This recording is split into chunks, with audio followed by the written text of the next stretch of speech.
Okay, yeah. Week ahead for the week.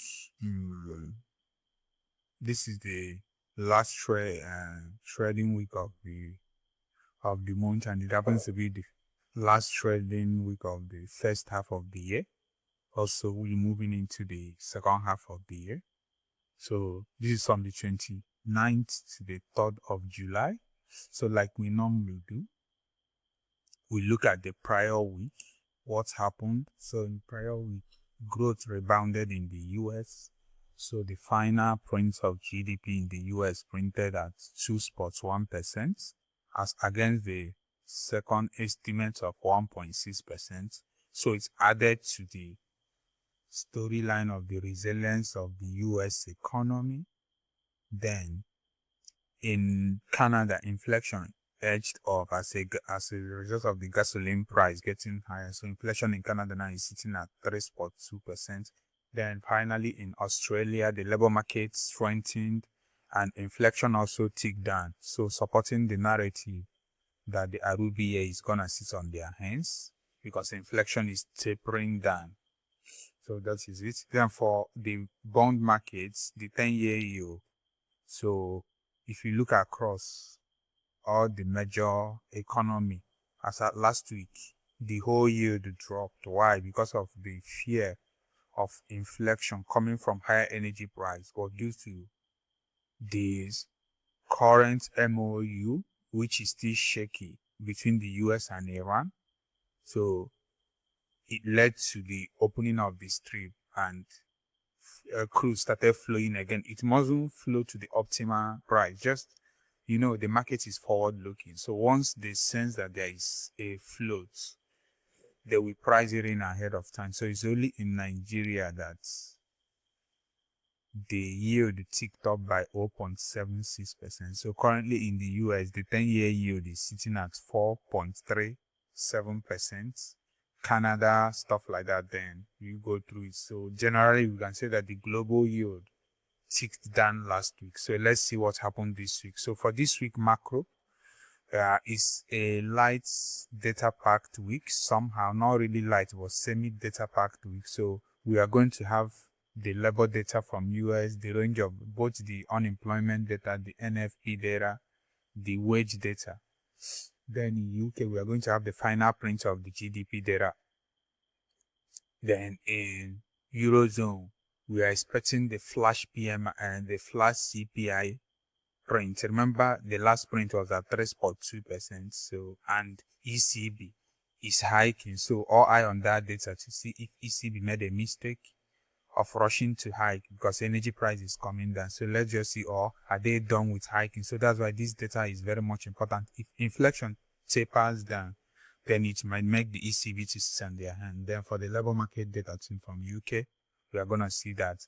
Then in Switzerland, we're going to have the inflation data from the Swiss, and finally the labor data from the Japan.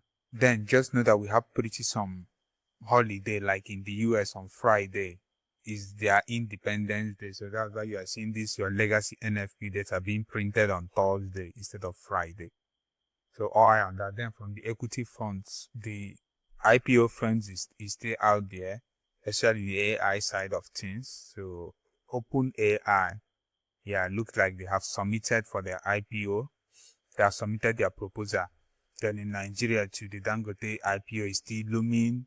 Like we told you last week, the SEC, Security Exchange Commission, warned that they have not submitted their prospectus, so nobody should market it until it is being submitted. So that is the play. Then for the equity front, if you look at the general market, there is the software sold off. So it creates opportunity even in Nigeria here after the earnings of the likes of Aradel and the stuff like that. The market dropped. Some people we are selling, some people we are taking profits, and we are selling to take position in Dangote private placement. So all those stuff shaped the market. So, but in the long run, the market is still very much healthy, over 49% year to date. So there is opportunity both in the US market and the Nigerian stock market. So like always, follow our research, read it on X, Facebook, anywhere, watch it, make your decision. You can always reach out to the team, always. So that is then from the geopolitical fronts, the US and the Iran stuff is still looming. Is now looking like a weekend fight. Over the weekend, they blew up each other. Started with Iran blowing up a Singapore flagship.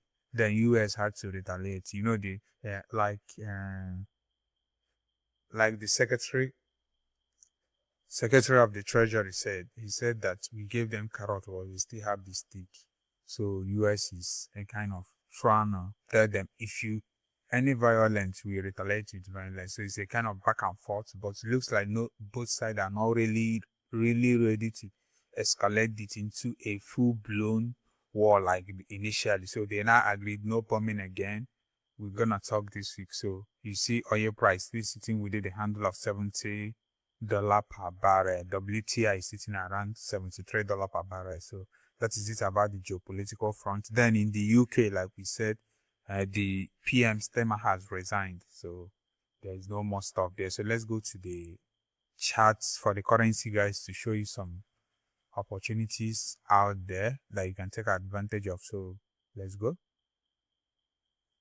Remember to subscribe to the channel, like, share, comment, follow on X, read up, so that you catch up with what is happening in the global macro space. So hold on a sec as it's loading up.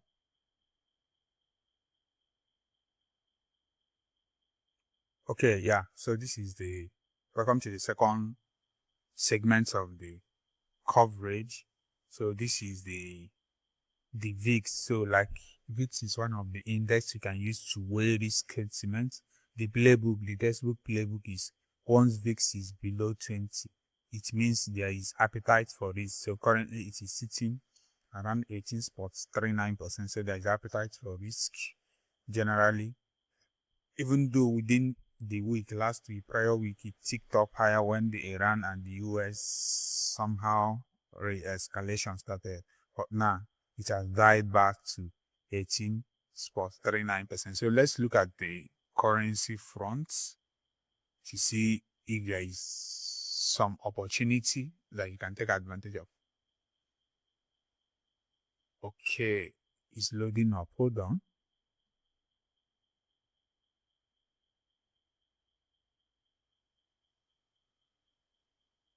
Okay, so for the currency front, you can always remember that we have a service where you can plug in your brokerage account and copy straight up. That is what does the heavy lifting for you. You can track the performance of the fund and stuff like that. It's on the open space. If you check our timeline there, it's there. So if you are interested in such service. So for the Australian dollar, you have to know that once it comes to the currency market, it's just for one economy against the other.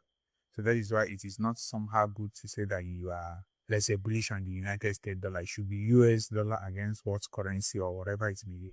So for the Aussie and the New Zealand, so we'll be looking to sell. So we are bearish on this pair. If we find the opportunity, we take a sell position. Then for the New Zealand card, we'll be looking to buy. If the opportunity comes, one thing is you might have the macro outlook. The next thing is to wait for the technical levels to put it and for buyers to step into the market. So that is why you might have an outlook and you wait, and within the week, you might just find only one opportunity. Like last week, we had only two opportunities. We sold the Australian dollar using the Japanese yen and sold the US dollar using the yen. The Australian dollar own went through, but the US dollar yen didn't go through. So we closed it out at a slight floating loss. So we're gonna look to buy NZD card. Then for the US dollar card too, we are bullish on it, looking for buying opportunity. Then for the USD Swiss, looking for buying opportunity. CAD Swiss, looking for buying opportunity. Then AUD USD, and looking for selling opportunity. Then we have an open trade on currently on NZD CHF. So we open it up on Friday. It's still floating, so we'll see how it goes within the week. So that's it about the currency front. Do have a profitable week. Like, share, subscribe, and comment. Till next week. Peace.